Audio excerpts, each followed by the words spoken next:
Homens santos que passaram no passado e que por causa das suas obras foram canonizados e se tornaram santos, eles podem ser intermediários entre você e Deus, e dar um acesso direto entre você e Deus, e podem então interceder por você diante de Deus. E é o que a Bíblia vai dizer que não. E Lutero não tinha o intuito de separar, de dividir a igreja católica, de romper com a igreja romana. Lutero tinha o intuito de que a igreja romana voltasse para uma boa compreensão, ou a compreensão mais pura, mais fiel, lá do início, da primeira forma, da forma como os apóstolos ensinaram, como Cristo ensinou, segundo as Escrituras. Mas com outro contexto.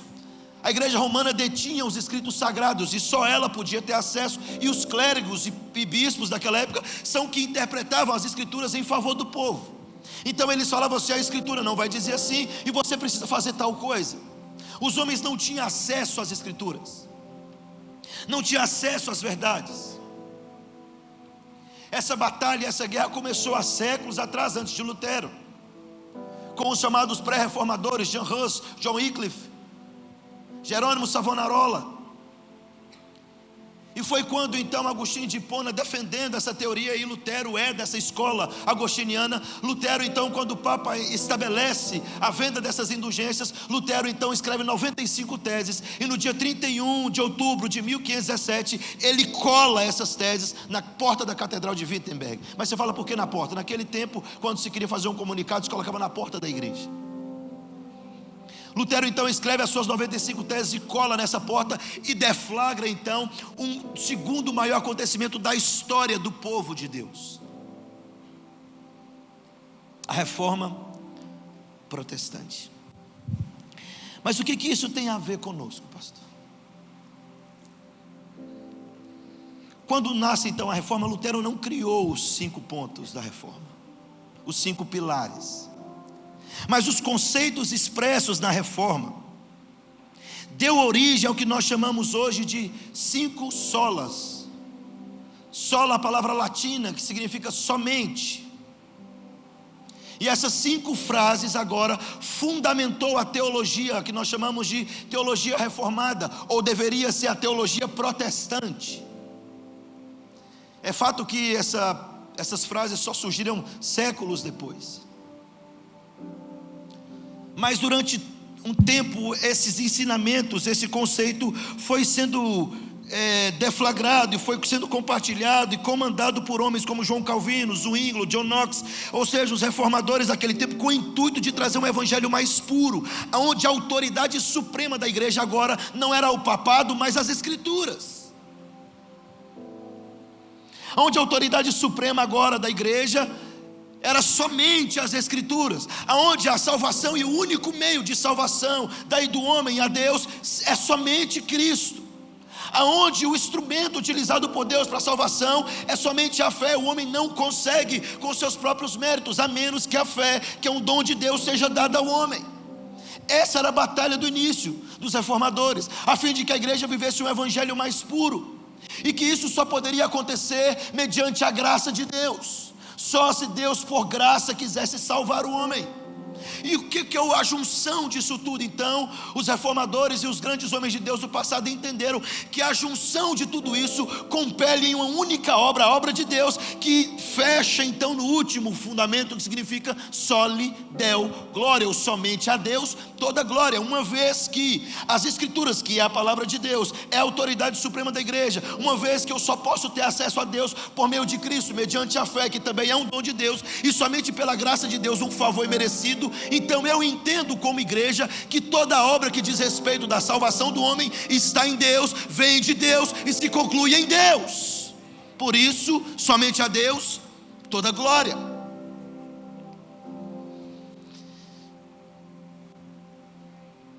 Essas frases então trouxeram fundamento. No decorrer dos anos, outros reformadores e estudiosos entenderam no ensinamento que a igreja está fundamentada nesses pilares, que não existe outra possibilidade bíblica da igreja permanecer. Quando Jesus disse assim: também digo, tu és Pedro, e sobre esta pedra edificarei a minha igreja, ele está falando: olha, sobre mim eu estou edificando a minha igreja, e as portas do inferno não podem prevalecer contra ela. Jesus está dizendo o seguinte: olha, o fundamento da igreja é Cristo, e uma vez que ela está estabelecida, onde tudo se volta para Cristo, as portas do inferno não podem prevalecer contra ela. Mas você e eu talvez entendemos e olhamos como uma igreja de sucesso ou bem estruturada quando ela começa a encher o templo, de maneira que as multidões querem ir atrás dela.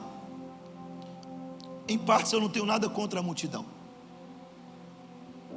mas em parte eu tenho muita dificuldade com a forma como as igrejas têm crescido ultimamente.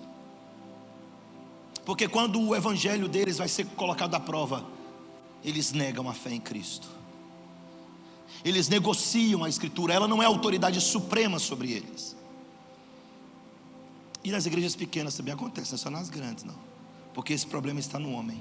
Então preste atenção que eu quero meditar com você sobre o primeiro pilar, o primeiro fundamento da igreja cristã. E qual é a nossa fé, aquilo que nós cremos. Então você que é novo membro dessa igreja, queria te chamar a sua atenção para não perder nenhum segundo e nenhuma dessas mensagens, para você entender qual é a teologia dessa igreja, no que essa igreja crê, qual o propósito dessa igreja em contribuir para que você viva para a glória de Deus, de que maneira, qual é o intuito e qual é o fundamento, o que as escrituras trazem para nós a respeito da vida cristã. Como nós estamos estudando na escola bíblica, qual é a cosmovisão dessa igreja a respeito de cristianismo? Porque hoje nós temos várias visões a respeito do cristianismo. Nós temos aqueles que acreditam que a experiência, o experiencialismo prático está acima das escrituras. Uma vez que eu senti, pastor, e eu vi, não interessa o que a Bíblia vai me dizer, eu sei o que eu vi, eu sei o que eu senti. Outros vão para aquele outro extremo e falam: pastor, não quero sentir absolutamente nada, porque afinal de contas é somente o que está escrito. Então eu rejeito qualquer tipo de sentimento sobrenatural de Deus. Mas o que a Bíblia vai trazer para nós como fundamento? Abra sua Bíblia então agora comigo, vamos ler o texto, 2 Timóteo 3, a partir do verso 14 até o verso 17. 2 Timóteo 3, a partir do verso 14 até o verso 17.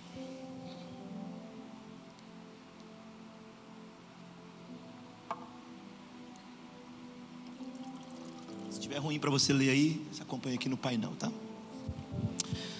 Tu, porém, permanece naquilo que aprendeste e que foste inteirado, sabendo de quem o aprendeste, e que desde a infância sabe as sagradas letras, que podem tornar-te sábio para a salvação pela fé em Cristo Jesus. Toda a escritura é inspirada por Deus, útil para o ensino, para a repreensão, para a correção, para a educação na justiça, a fim de que o homem de Deus seja perfeito e perfeitamente habilitado para toda boa obra. Fecha seus olhos, vamos orar mais uma vez. Pai Santo, nós te louvamos pelo privilégio de ter esse santo livro em nossas mãos. Muitos irmãos nossos, agora eles almejam, anseiam ter esse santo livro nas mãos. Muitos irmãos nossos desejam tanto ler esse livro, e nós o negligenciamos tanto aqui no Ocidente.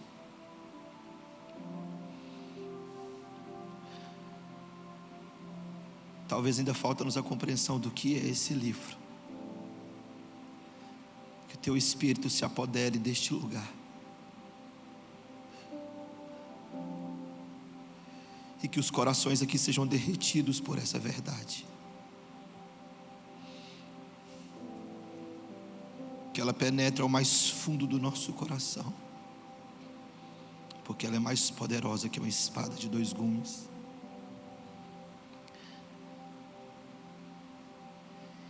que o amor e a devoção a essa palavra volte a ser a prioridade no nosso coração. As sagradas letras, o santo livro, que essa igreja tenha fome dele, sede dele, que essa igreja o ame de todo o seu coração. Nós te pedimos isso, Senhor, que por meio da exposição desse texto, Tu recebas toda a glória ao Teu nome, em nome de Jesus.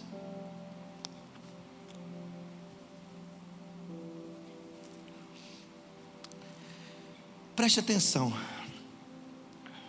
Quero, à luz desse texto, meditar no primeiro princípio que nós entendemos, chamado sola escritura, ou somente as escrituras.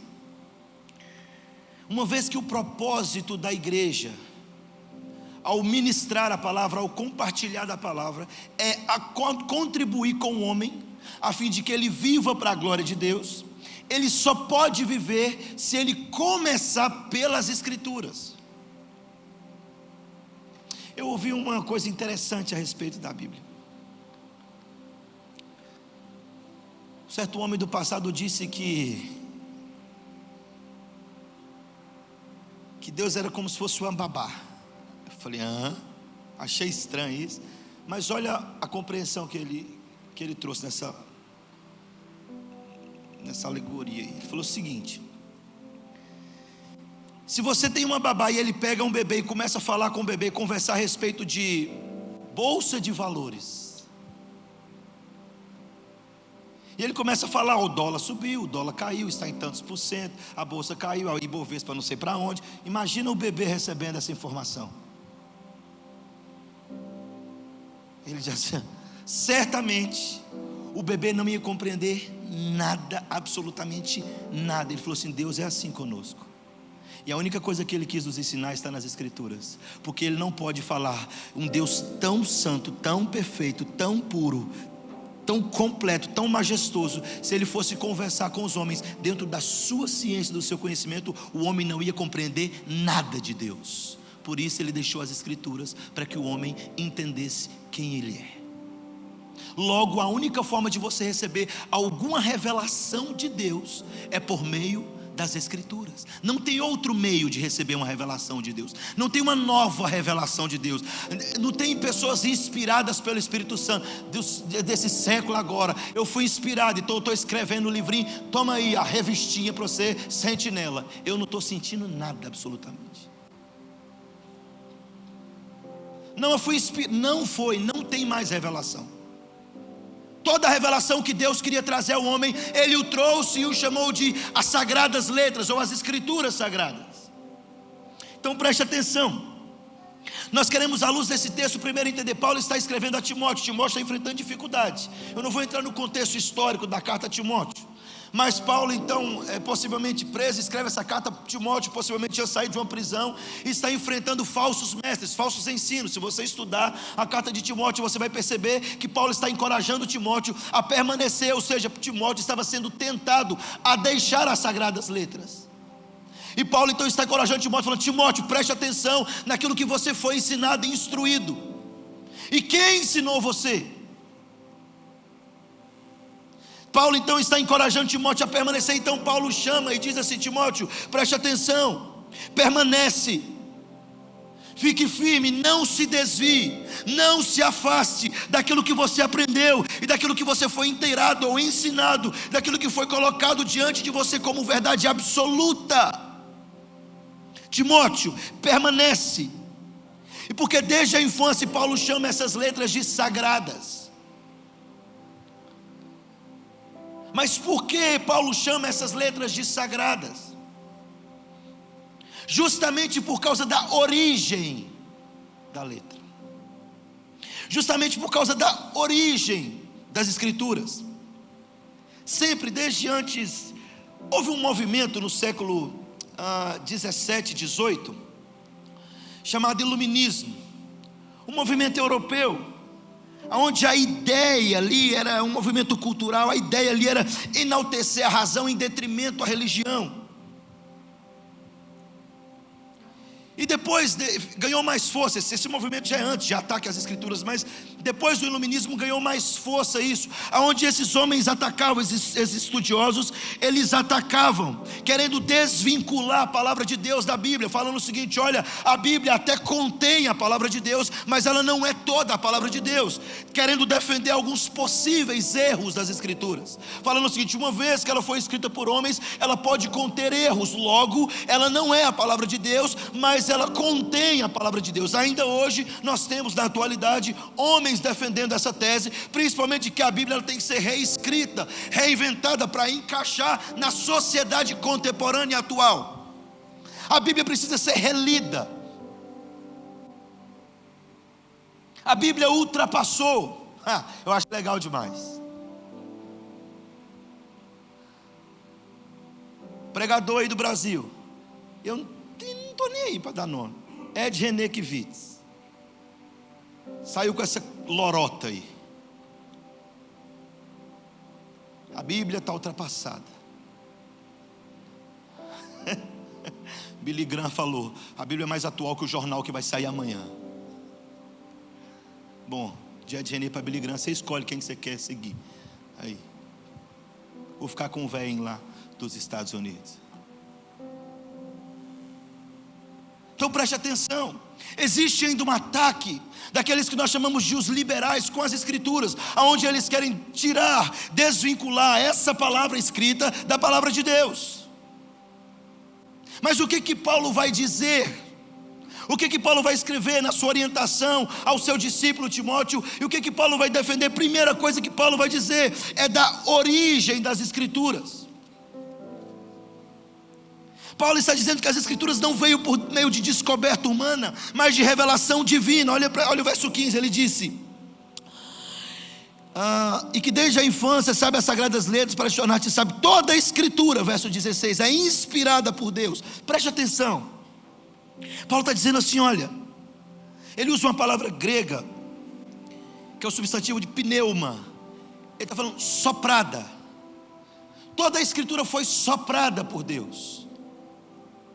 Paulo está dizendo que a origem da Bíblia, que a origem dessa palavra é divina, não humana. Está falando que ela veio do céu e não da terra. Está falando que ela não pode ser criada pelo homem, mas foi sim soprada por Deus. Homens escreveram em diversas eras, em diversos tempos, séculos a séculos, falando da mesma coisa, da mesma pessoa, apontando para a mesma pessoa, e não se divergem em uma vírgula. Por quê? Porque essa palavra foi soprada por Deus, e pelo poder do Espírito Santo e iluminação do mesmo, homens escreveram da parte de Deus. É isso que Paulo está dizendo. 2 de Pedro capítulo 1 verso 21 vai dizer assim: pois a profecia não foi produzida por vontade humana, mas homens falaram da parte de Deus, conduzidos pelo Espírito Santo. Isso significa que as escrituras surgiram na mente de Deus, e foi comunicada pelo próprio Deus, pelo poder do Espírito de Deus, aos homens santos do passado. Paulo então está apresentando a origem da Bíblia, a origem das escrituras, e foi exatamente isso que Lutero começou a refutar, e falou o seguinte: nós não podemos deixar a origem, não podemos deixar a autoridade da Bíblia, ela não pode ser colocada por baixo da vontade humana, porque ela é a palavra de Deus, ela foi soprada por Deus, e a ideia do sopro é, da boca de Deus saiu essa palavra. Por isso, quando você lê a Bíblia, meu irmão, Deus está falando com você. E você precisa parar, ainda que creiam em uma certa parte, ainda que acredite que Deus pode falar e usar homens no decorrer dos tempos e das eras, você precisa parar de acreditar que Deus só fala quando a irmã do coque bate na sua porta e fala: assim te diz o Senhor. Eu quero ouvir Deus falar, pastor. Leia a Bíblia. Não, pastor, eu quero ouvir Deus falar em voz alta. Leia a Bíblia em voz alta. Simples assim. Nós perdemos isso, e até uma igreja chamada Reformada, e cristãos que são membros dessa igreja ainda acreditam que Deus não fala quando a Bíblia está aberta. Mas nós precisamos voltar para as Escrituras e entender a origem e a autoridade delas sobre a igreja, e o que as Escrituras o que elas são sobre a igreja. Muitos no passado, essa turma chamada liberal, agora é interessante, John Wesley, o pai do wesleyanismo, das igrejas metodistas, um grande homem, um grande pregador, um grande avivalista, defendendo as Escrituras. Houve um ataque também dos liberais naquele tempo, afirmando que a Bíblia contém a palavra de Deus, mas não é a palavra de Deus. E Wesley respondeu usando uma forte lógica. É interessante, preste atenção. Ele disse assim: a Bíblia só pode ter sido concebida por 3 fontes: ou homens bons e anjos, ou homens maus e demônios, ou por Deus. Conseguiu entender? Tudo que é ser criado, Lutero colocou, racional. Ele falou assim: ou homens bons ou anjos, ou homens maus ou demônios, ou por Deus. E ele então argumenta: a Bíblia não pode ter sido criada, concebida por homens bons ou anjos, porque ambos, por serem bons e serem anjos bons, não poderiam escrever um livro em que mentissem em cada página escrita que houvesse as palavras assim diz o Senhor, sabendo que Deus não tivesse dito nada e que eles tivessem inventado essas palavras. Acompanhou comigo o raciocínio de Wesley? Ele falou assim: não pode ter sido escrito por esse grupo, porque eles não podem mentir quando Deus disse assim diz o Senhor, sabendo eles que Deus não falou, eles só estão inventando. Ele disse: mas a Bíblia também não pode ser concebida pelo segundo grupo, por anjos maus, por demônios, por homens maus. Por quê? Porque eles não poderiam escrever um livro aonde ela ordena a prática de todas as boas obras e bons conselhos, e que condena os próprios anjos maus e os homens maus. Eles não poderiam escrever um livro que sentenciasse a respeito deles mesmos e que deflagrasse um ensino ao qual eu andaria em fundamentos contrários àquilo que eles são por natureza, maus. Conseguiu acompanhar o raciocínio? John Wesley então fala o seguinte: logo eu chego a uma única conclusão: a Bíblia foi concebida por Deus, soprada pelo Espírito Santo e anunciada a homens santos no passado, a fim de que eles registrassem a sua palavra. Simples assim.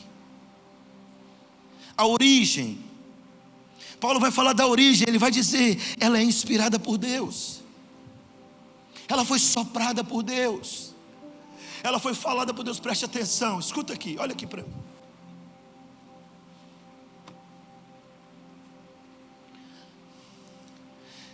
Se você crer que ela é isso, por que você fica desesperado uma vez que ela fala uma coisa e você está passando por outra situação?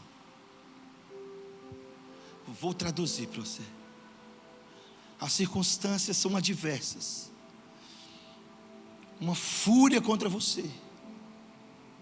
Você está enfrentando uma batalha, talvez no campo da saúde, talvez no relacionamento, talvez pessoal. Ele está falando assim: os que confiam no Senhor são como os montes de Sião, não se abalam, permanece firme para sempre. Você lê e se abala. Ou ela é a palavra de Deus, ou ela é o próprio Deus falando, ou ela não é na sua vida. Mas pastor, por que ela está dizendo isso? Mas sabe o que acontece? Sabe o que nós aprendemos da Bíblia? Quem já teve uma caixinha assim, com alguns dizeres da Bíblia assim, chamado caixinha de promessa? Quem teve, levanta a mão e dá um glória. Glória, né? Mas você não teve uma caixinha de exortação, né? Por que não fez uma caixinha de exortação? Sabe por quê, irmã Rosa? Porque não vende. Nós aprendemos a ler e receber da Bíblia só a promessa, e não o ensino de toda ela. Mas Paulo está dizendo: toda a Escritura é inspirada por Deus, inclusive quando ele está te exortando e me exortando. Toda a Escritura é inspirada por Deus. Mas nós vamos lá e deixa eu saber, Senhor, hoje, sabe como é que chama a caixinha de promessa? O horóscopo de crente. Deixa eu ver como é que vai ser meu dia hoje. E Judas traz Jesus. Não, peraí. Nós aprendemos assim a Bíblia com o decorrer dos anos, e agora desmistificar isso dentro do coração dos homens está sendo difícil demais, porque afinal de contas ainda existem aqueles que apresentam somente as promessas e não todo o ensino da Escritura. Mas Paulo está dizendo: não, Timóteo, você vai permanecer naquilo que aprendeste, porque toda a palavra de Deus, de Gênesis a Apocalipse, é inspirada por Deus, ela é a voz do próprio Deus falando ao seu povo. A origem. Paulo também não vai falar só da origem, mas vai falar também do propósito das Escrituras. No verso 15 ele vai dizer, 16: toda a Escritura é inspirada por Deus, útil para o ensino, para a repreensão, para a correção, para a educação na justiça.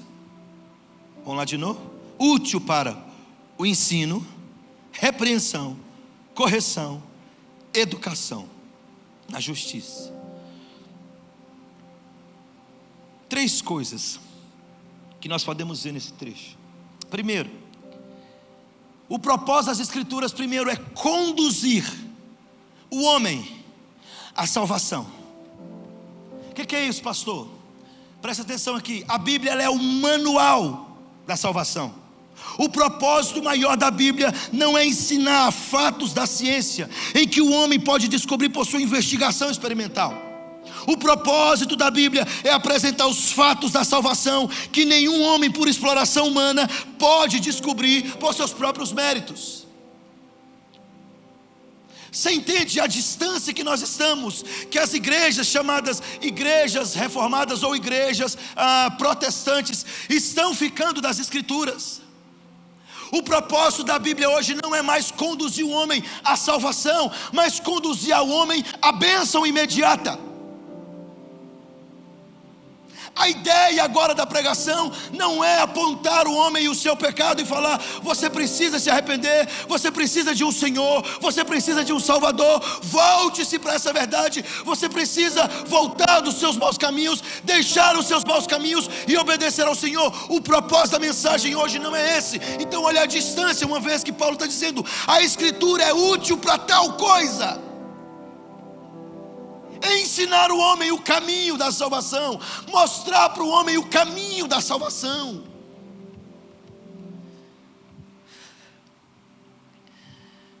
Por isso o texto vai dizer assim: a fé vem pelo ouvir. Ouvir o profeta? Ouvir a irmã do coque? E ó, que eu tenho umas 2 irmãs do coque que fica em meu favor, batalhando lá em oração. Todo pastor tem que ter uma irmã do coque. Eu tenho mais um bocado, mas tem 2 titular que quando o negócio engrossa, eu ligo para elas e falo assim: vocês não estão orando não? Mas ele não está falando a fé vem pelo ouvir a irmã, a fé vem pelo ouvir o pastor, a fé vem pelo, está falando, a fé vem pelo ouvir a palavra de Deus. Ela é a palavra de Deus. O que nós estamos fazendo hoje? Pastor, eu até sei que a Bíblia diz isso, mas não tem condição não, pastor, está todo mundo fazendo diferente. Pastor, até sei que a Bíblia está dizendo, mas não dá não, difícil demais.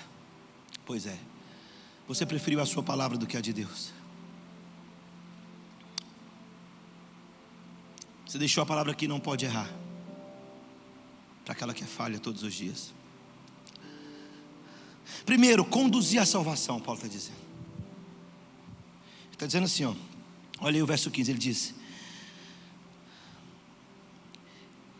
e que desde a infância sabes as sagradas letras que podem tornar-te sábio para salvação pela fé em Cristo. Primeiro propósito da Bíblia é conduzir o homem à salvação. Segundo, ensinar por intermédio de quem nós somos salvos. Verso 15, ele vai dizer, parte B: sábio para a salvação pela fé em Cristo Jesus. Escute isso aqui. No Antigo Testamento as pessoas eram salvas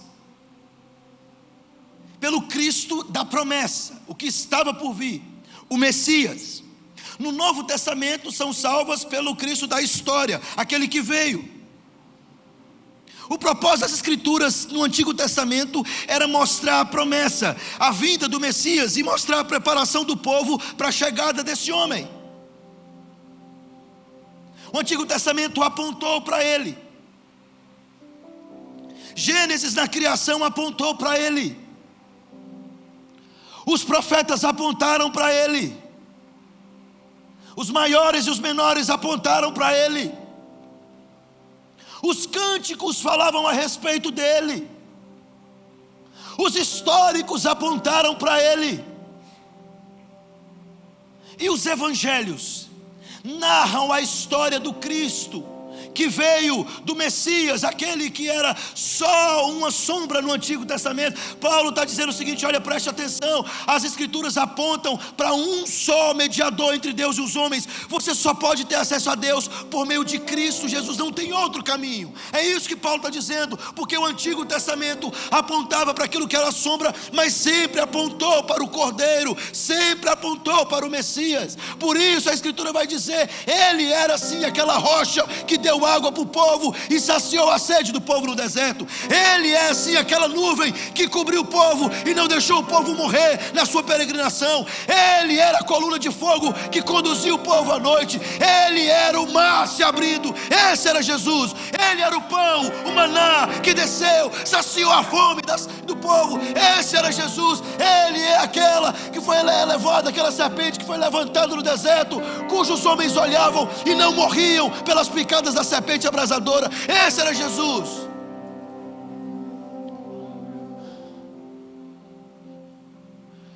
As Escrituras sempre apontou, e Paulo está dizendo, preste atenção, o segundo propósito da Bíblia, além de apontar o homem à salvação, é apontar o autor da salvação. É por isso que não se prega outra coisa nas Escrituras senão Cristo. Paulo vai dizer: a mensagem que eu prego é essa, Cristo e Ele crucificado, uma loucura para os gentios, um escândalo para os judeus, mas para aqueles que creem é o poder para a salvação. Cristo. Porque o propósito das Escrituras é ensinar por intermédio de quem somos salvos. E aí o Novo Testamento vai expor o nascimento sobrenatural de Cristo, a sua vida, seu ensino, seus milagres, sua morte, sua ressurreição, sua ascensão aos céus. Atos vai descrever o avanço da igreja, o crescimento de Judeia, Samaria até os confins da terra. Apocalipse vai narrar a vitória consumada de Cristo e da sua igreja. As Escrituras apontam para Ele. As Escrituras vão dizer que Ele é o centro da eternidade. Ele é o centro da história. Ele é o centro do universo. Ele é o centro de toda a vida humana. Ele é o centro das Escrituras. Cristo Jesus, o nome pelo qual importa que sejamos salvos. Ele é o centro de todas as coisas. A Ele a glória eternamente. Amém, diz Paulo. Cristo é o centro. Não se negocia essa mensagem, não se troca. E Paulo está dizendo, a Escritura, a boca de Deus que soprou, está apontando para a salvação do homem. E o autor da salvação do homem, a saber, Jesus Cristo, o homem mais extraordinário de toda a terra. Cristo Jesus. Cristo Jesus. Paulo está dizendo, ela é inspirada. A sua origem é divina e não terrena. A sua origem é divina e não humana. Ela veio do céu e não da terra. Ela saiu da boca e do coração de Deus e não do intelecto humano. E ela é útil para a repreensão, para o ensino, para o conhecimento, para a educação na justiça. Paulo está dizendo, e ela vai mostrar para mim e para você que nós precisamos de um Salvador. E ela não só vai mostrar o nosso estado de pecado e que nós precisamos de um Salvador, mas ela vai apontar para o Salvador. E João Batista vai pegar ela e vai dizer: eis o Cordeiro de Deus que tira o pecado do mundo. Ele é o Salvador do mundo, aleluia. As Escrituras vão apontar para Cristo. Esse é o fundamento, sola Escritura. Já entrando para o segundo, já estou dando spoiler da segunda mensagem, solos Cristos. Mas preste atenção, Paulo está dizendo, útil para a salvação. Aí ela vai dizer, mas ela também é útil para o aperfeiçoamento da igreja. Meu irmão, você não vai conseguir aperfeiçoamento na obra de Deus sem conhecer o Santo Livro. Você não vai conseguir ser perfeito em toda boa obra e habilitado para tal sem conhecer o Santo Livro. Paulo está dizendo, ela é útil. Na versão Bíblia Judaica que eu ganhei da Sâmia muitos anos atrás, está assim esse texto, verso 17: toda a escritura é inspirada por Deus, valiosa para ensinar a verdade, convencer o homem do pecado, corrigir os seus erros e treiná-lo no viver correto. Quem pertence a Deus pode ser plenamente equipado para toda boa obra, por intermédio das escrituras. É ela que ensina a igreja, é ela que corrige os defeitos da igreja. Então preste atenção, se você é visitante, está aqui, eu não gosto de botar problema não entre você e seu pastor, não, de jeito nenhum, tá bom? Mas na confissão dessa igreja fala assim: nós vamos obedecer às autoridades dessa igreja e o pastor enquanto ele estiver fundamentado nas escrituras. Do contrário, você tem o direito de desobedecer e sair daqui. Enquanto a autoridade estiver pautada, calçada pelas escrituras, você precisa obedecer. Então eu vou te dar um conselho. Chegou lá no aconselhamento pastoral, ou eu ou qualquer outro, trouxe um problema, uma situação, ele não usou a Bíblia, só usou o intelecto dele, falou assim: ó, meu irmão, eu vou te falar o que você tem que fazer, eu faria dessa forma, você tem que fazer assim, assim, assim, e não usou a Bíblia, pode sair fora, pode dar errado. Ainda que o conselho dele seja bom, eu não posso aperfeiçoá-lo, mas a palavra de Deus pode. Conseguiu entender? Ela não pode errar. Louco é o pastor que vai querer assumir essa responsabilidade, uma vez que ele tem o Santo Livro nas mãos. Se você já teve a oportunidade de se aconselhar comigo na igreja, você bem sabe que eu falo assim: olha, eu vou te dizer o que a Bíblia diz, porque pode ser que eu erre.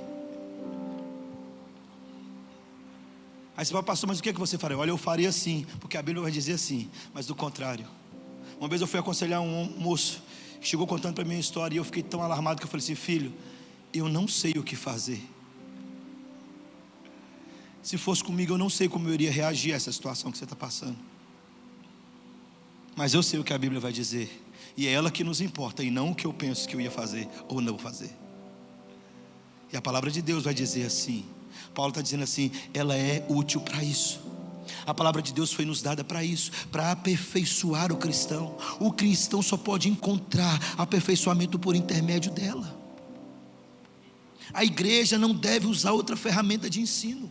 A igreja não pode usar outra ferramenta de treinamento, de exortação, senão as escrituras. Essa foi a luta e o combate, por isso foi fundamentado nesse pilar. Não é o que o conselho da igreja pensa, mas o que as escrituras pensam. Não é o que o pastor, por mais bondoso e amoroso que ele seja, pensa, mas o que as escrituras pensam a meu respeito. Ela é a ferramenta que Deus deu para o meu aperfeiçoamento. Aí você pergunta: por que ela é, pastor? Porque ela é biografia, não minha, não sua, mas do homem, o modelo mais perfeito da terra. É por isso que os nossos olhos precisam estar nele. Hoje à noite eu estava ensinando, hoje à tarde, na hora do almoço eu estava ensinando para o Azaf esse princípio, em uma conversa na hora do almoço. Falei: você não foi chamado para observar as pessoas, você foi chamado para ser parecido com Jesus. Então olha para Jesus e segue o seu modelo. Entendi, pai? Sempre olhar para Jesus. As escrituras sempre nos apontam para ele. É por isso então, meu irmão, preste atenção na parte prática agora da igreja. Quando as escrituras elas se tornam uma baliza da igreja de comparação, nós paramos de ter problema na igreja.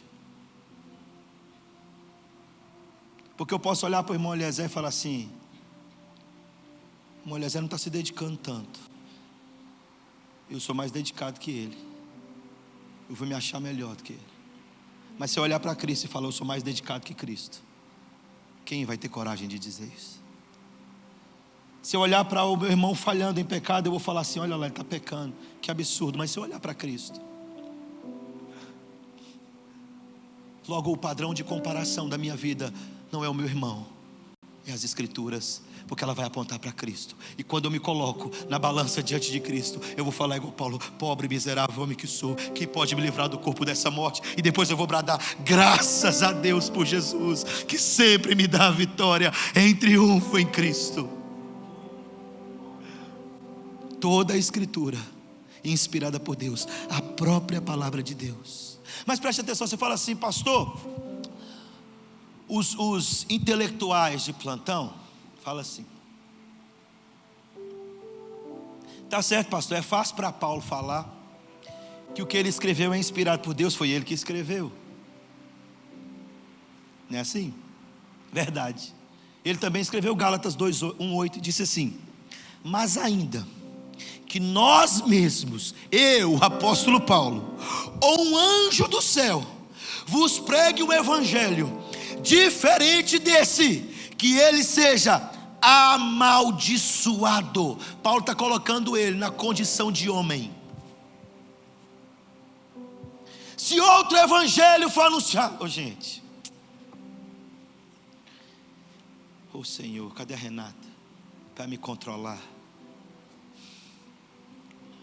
Deixa eu te falar aqui, filho, não tem nova revelação de Deus não,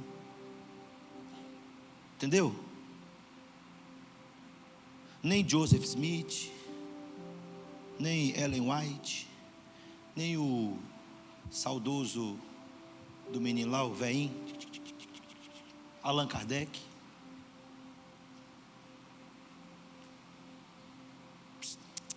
Tem não. Paulo está falando assim, se alguém pregar, se um anjo, Paulo fala assim, se o ser mais perfeito que nunca pecou, descer aqui agora, sai pastor Júnior, vou ensinar um outro evangelho, maldito.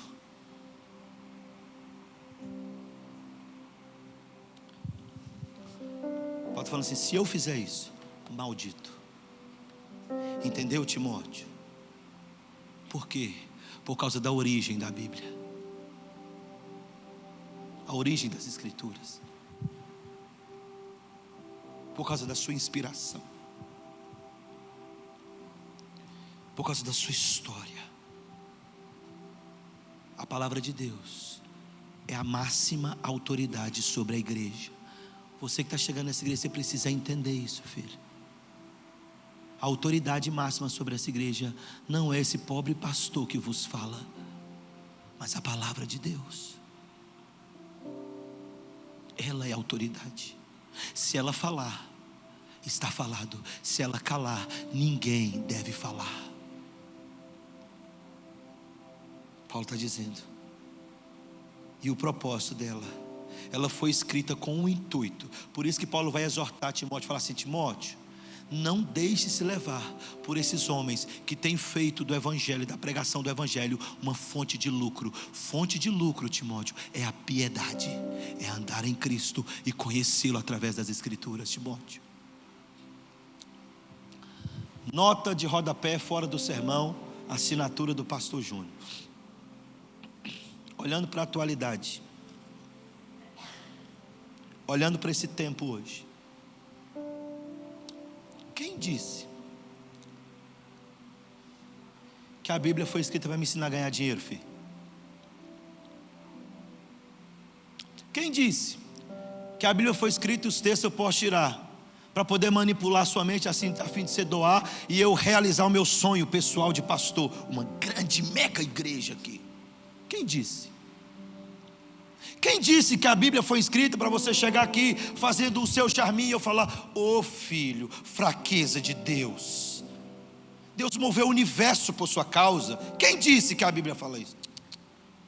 Quem disse que a Bíblia foi escrita para que o homem pudesse sobressair e falar, agora filho, olha o que está escrito, você vai pisar serpentes e escorpiões, você vai ser forte, toca a trombeta e as muralhas vão cair? Quem disse?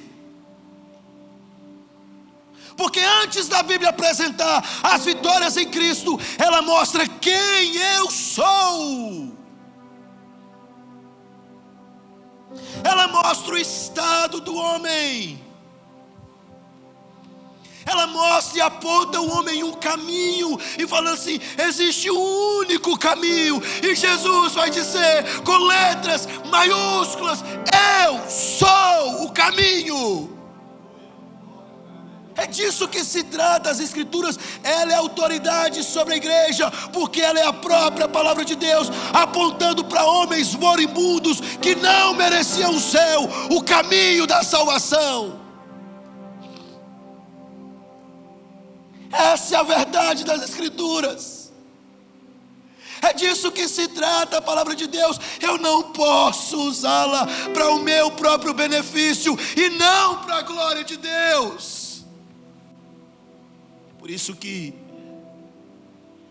a base da teologia dessa igreja começa somente as Escrituras, depois vai para somente Cristo, somente a graça, somente a fé, e a Deus toda a glória somente. Não tem outro caminho. É disso que trata a Bíblia.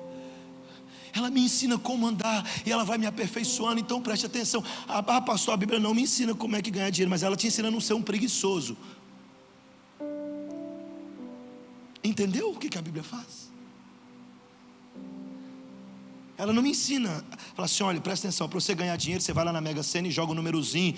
Você vai jogar Timóteo 4, verso 32, 45, vai anotando os números, porque só está faltando fazer isso com a Bíblia agora, com essa geração de pregação imunda, tola, suja, corrompida, adúltera. Só está faltando fazer isso com a Bíblia. Mas a Bíblia me ensina a não ser um preguiçoso. A Bíblia não vai me ensinar a como os meus filhos serão prósperos financeiramente, mas a Bíblia vai falar comigo assim: ensina a criança no caminho, e quando ela crescer, ela permanece nele, no caminho da salvação. Ela tem um Salvador, ela tem um Senhor, o nome dele é Jesus. A Bíblia ensina a mim e a você, pai, quem é o caminho. Isso sim é prosperidade. Isso sim é o caminho excelente, a Bíblia vai dizer. A Bíblia não vai dizer: pastor, como é que eu faço? A Bíblia vai me dizer como que eu tenho que conquistar o varão perfeito. Será que se eu escrever o livro de cânticos todo para ele, eu consigo conquistar o varão perfeito, pastor?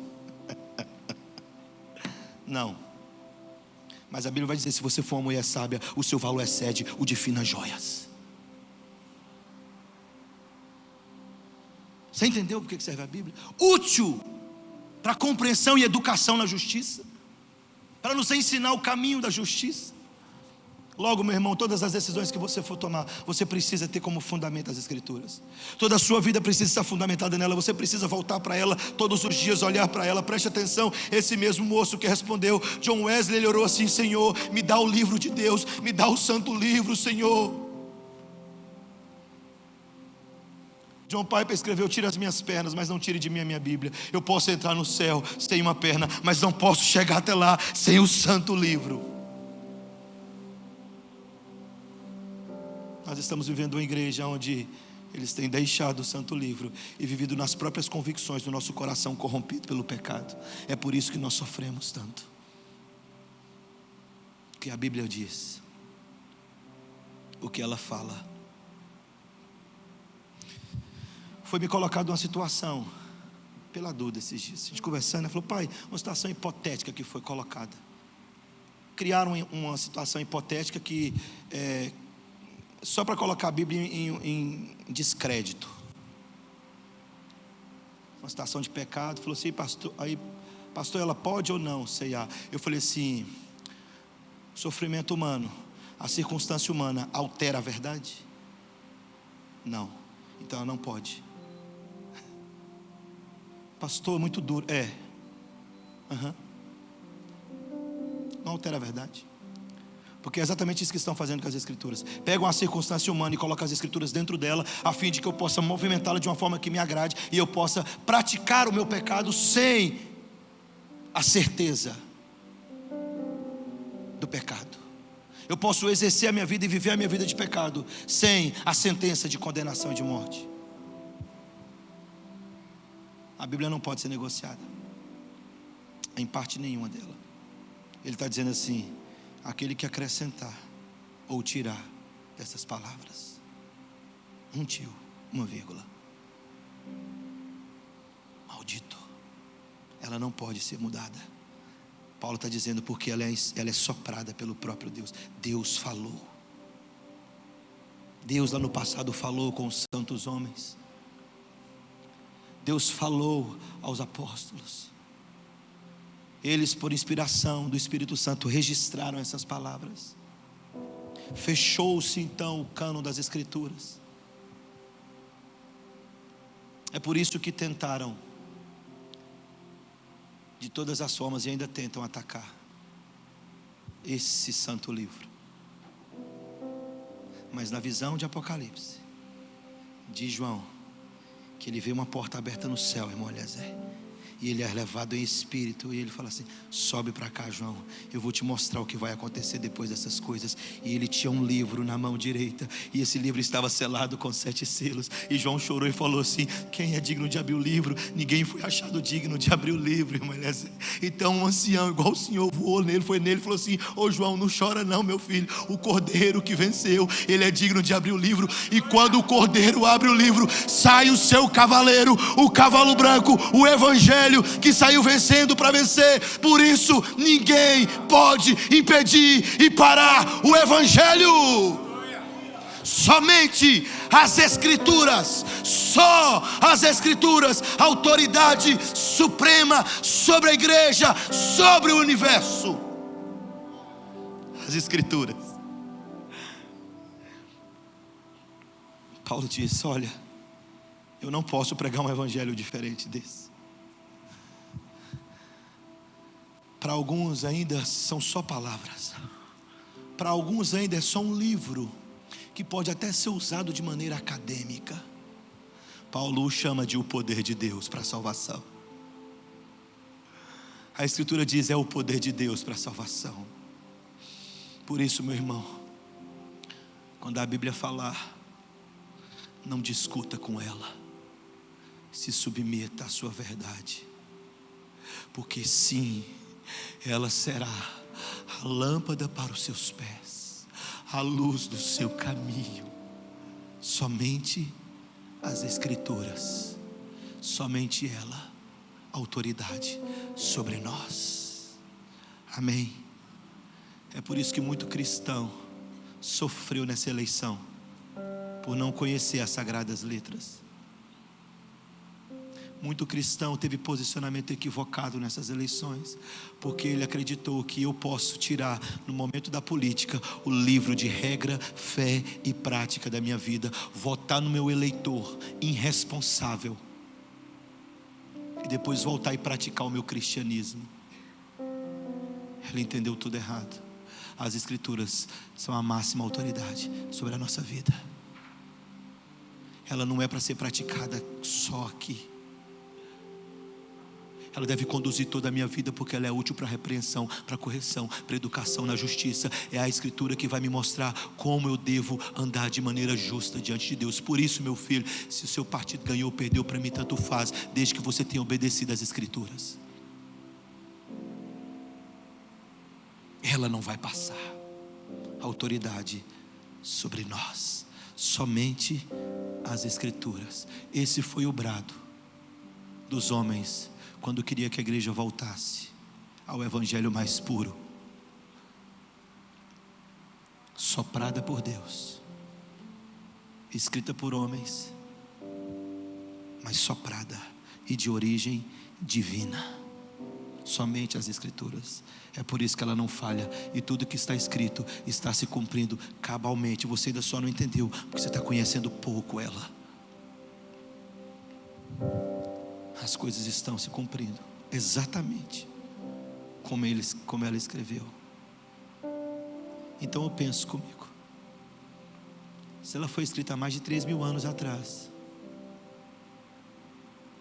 e ela ia falar que o aumento da iniquidade ia se multiplicar no final dos tempos, Você imaginaria que um pai pegaria seus 2 filhos, esfaquearia essas crianças de 2, 4 anos, tacaria fogo num carro? Você imaginaria que um pai, ao abraçar a sua filha pequenininha, ligaria para sua esposa e, por raiva, esfacaria essa criança, e a criança gritando, olhando para o pai sem entender nada, e ele com o telefone mostrando o grito e o choro dessa criança para a mãe? Você imaginaria que aqui no interior de Alagoas, mulheres pegam um homem, e pegou o homem errado, que havia abusado da sua filha, mas esse homem era inocente, ele não estava nesse lugar, ele não foi, e ela pegou essas mulheres, amarraram esse homem, e pegaram faca de serra de pão, e serraram cada membro desse homem, vivo. Você imaginaria que o mal da humanidade chegaria de tal ponto? As Escrituras já haviam dito isso há muitos séculos atrás. Ela não pode errar, mas eu sei o que ela também descreveu. E ela descreveu assim, eu quero concluir.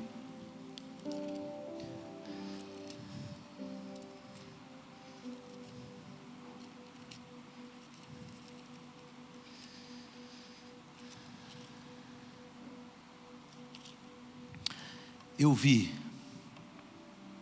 novo céu e nova terra, pois o primeiro céu e a primeira terra passaram, e o mar já não existe. Vi também a cidade santa, a nova Jerusalém, que descia do céu da parte de Deus, ataviada como noiva adornada para o seu esposo. Então ouvi grande voz vinda do trono, dizendo: eis o tabernáculo de Deus com os homens, Deus habitará com eles, eles serão povos de Deus, e Deus mesmo estará com eles, e lhes enxugará dos olhos toda lágrima. A morte já não existirá, já não haverá luto, nem pranto, nem dor, porque as primeiras coisas já passaram. E aquele que está sentado no trono disse: eis que faço nova todas as coisas.